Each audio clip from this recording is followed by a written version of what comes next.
ৰাৱণৰ পুত্ৰ মেঘনাদ। ৰাৱণৰ পত্নী মন্দোদৰী প্ৰথমবাৰৰ বাবে যেতিয়া গৰ্ভধাৰণ কৰিছিল,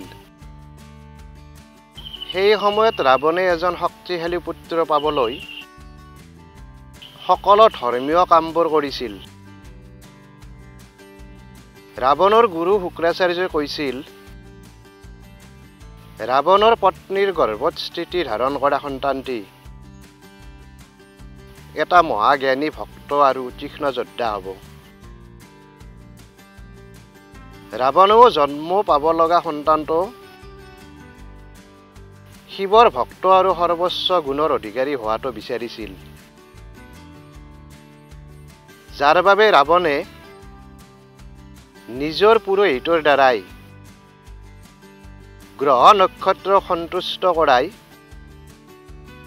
যথা সময়ত পুত্ৰজনৰ জন্মৰ স্থিতি বিচাৰ কৰি পুত্ৰৰ জন্ম হোৱাৰ বাবে সকলো যাৱতীয় ধৰ্মীয় কামবোৰ কৰিছিল। ৰাৱণৰ ভক্তিক গ্ৰহ নক্ষত্ৰসকলেও সন্মান কৰিছিল। সেয়েহে গ্ৰহ নক্ষত্ৰবোৰেও ৰাৱণৰ প্ৰথম পুত্ৰ জন্মৰ সময়ত ৰাৱণৰ নিৰ্দেশনা অনুসৰণ কৰিছিল। অৱশ্যে শনি গ্ৰহই ৰাৱণৰ কথা অমান্য কৰিছিল। শনি মহাৰাজে ৰাৱণৰ ভক্তিত মান্তি হোৱা নাছিল। ৰাৱণৰ পৰা শনি মহাৰাজে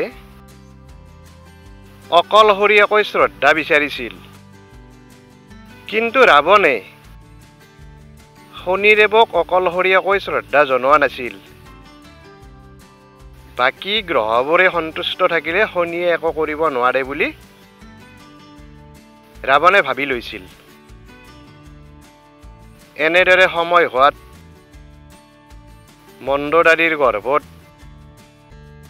এজন ল'ৰা সন্তানৰ জন্ম হৈছিল। ল'ৰাজনে জন্ম পোৱাৰ পাছতে মেঘে কৰা বজ্ৰপাতৰ শব্দৰ দৰে কান্দিছিল, যাৰ বাবে ল'ৰাজনৰ নাম মেঘনাদ ৰাখিছিল। গণনা কৰি জ্যোতিষীয়ে কৈছিল, ল'ৰাজন ইমানে শক্তিশালী হ'ব, ল'ৰাজনে দেৱৰাজ ইন্দ্ৰকো পৰাস্ত কৰিব পাৰিব। অতি কম সময়তে মেঘনাদ ৰাক্ষসৰ গুৰু শুক্ৰাচাৰ্যৰ শিক্ষা গ্ৰহণ কৰি শক্তিশালী যোদ্ধালৈ পৰিণত হৈছিল। গুৰু শুক্ৰাচাৰ্যৰ নিৰ্দেশত জ্ঞান আয়ত্ত কৰি আৰু শিৱক তপস্যা কৰি মহাকাশীয় অস্ত্ৰৰ ব্যৱহাৰ আৰু যাদুকৰী শক্তিক আয়ত্ত কৰি মেঘনাদ এজন কৌশলী বীৰ হ'ব পাৰিছিল।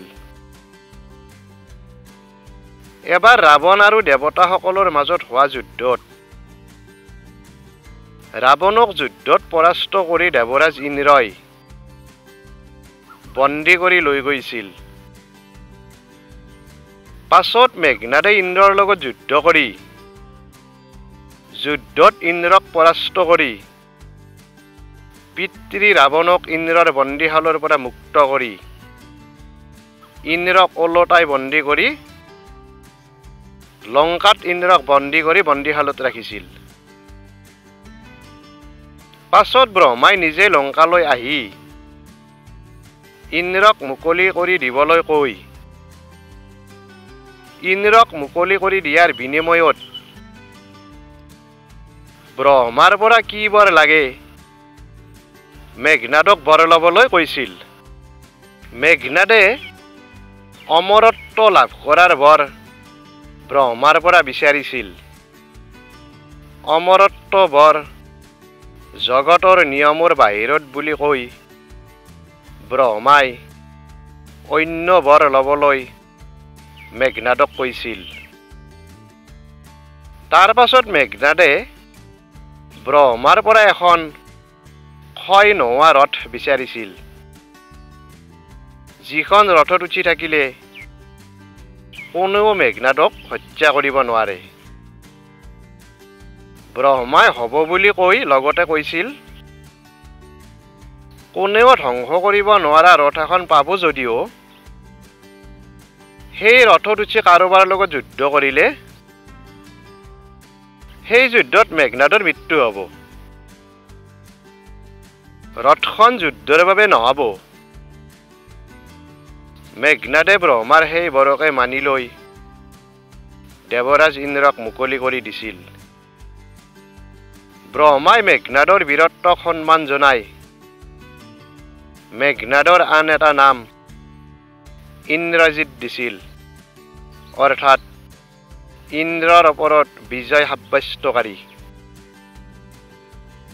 তেতিয়াৰ পৰা মেঘনাদক ইন্দ্ৰজিৎ বুলি সকলোৱে জানিছিল। গণনাৰ সময়ত জ্যোতিষীয়ে ইন্দ্ৰক পৰাস্ত কৰিব পাৰিব বুলি কোৱা কথাষাৰ মেঘনাদৰ জীৱনত মিলি গৈছিল। ৰামায়ণৰ যুদ্ধত ইন্দ্ৰজিতৰ যুদ্ধৰ কৌশল আছিল অতি যাদুকৰী। যাদুকৰী শক্তিৰ বলত যুদ্ধত ভগৱান ৰাম আৰু লক্ষ্মণক দুবাৰকৈ পৰাজিত কৰিছিল।